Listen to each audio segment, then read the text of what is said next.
Aloha, my fellow adventurers. Sevenadventure here, and the first thing that I want to say, aside from welcome to the 4th episode of the Play Civilizations Project Reborn, is that I have a Patreon account. Patreon, if you don't know what that is, it's a way for creators and people who like creators to connect on a closer basis, and for creators to actually offer up rewards. Whoever likes watching these videos, I would advise you to look at my Patreon, link in the description. You can influence upcoming seasons of the Play Civilizations project. You can tell me to play certain games.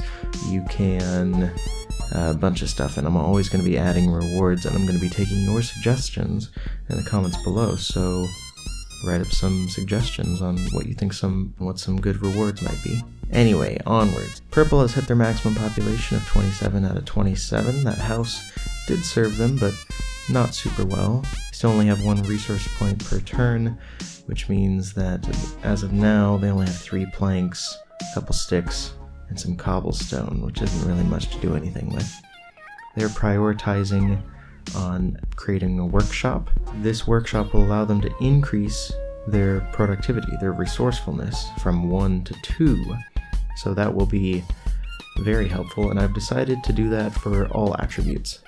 So resourcefulness can be increased, the militia percentage can be increased, the armor, the alchemist, pretty much everything can be increased by producing a building.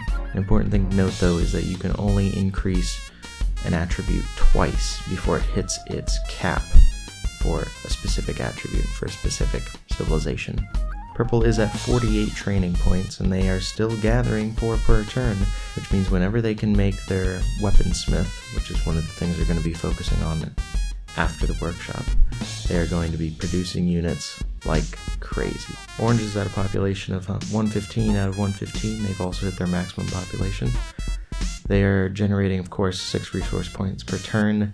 They have been busy creating a basic fortification of wood around their main capital, and they also plan on upgrading that to stone. In addition, they've also planned on upgrading their armor. They almost have the materials necessary.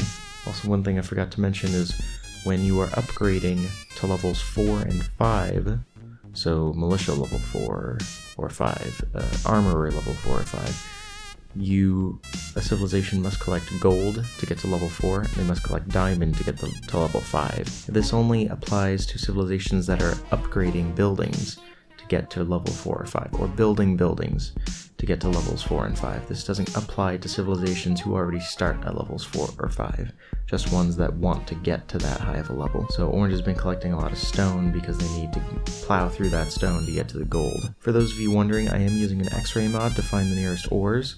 I do not think that this is cheating in any way as far as the project goes, because Play people are very in tune with the ores around them, whether it's emerald, diamond, iron, gold, and regardless, using the X-ray doesn't change the fact that a lot of these ores are really hard to find, and they have to plow through a lot of stone to get to them, unless they're lucky enough to spawn near a cave system, which allows easy access to those ores. Orange plans on upgrading their armor and then building something to increase their militia percentage, and then they want to increase their training effectiveness. So Purple has to hurry up, has to be as fast as they can, because Orange is about to start increasing their training effectiveness, therefore producing units more effectively. Because right now, Orange only has 15 training points versus Purple's 48, but in a few episodes, Orange could have upwards of gaining 3 training points every turn, which would definitely turn the tables a little bit.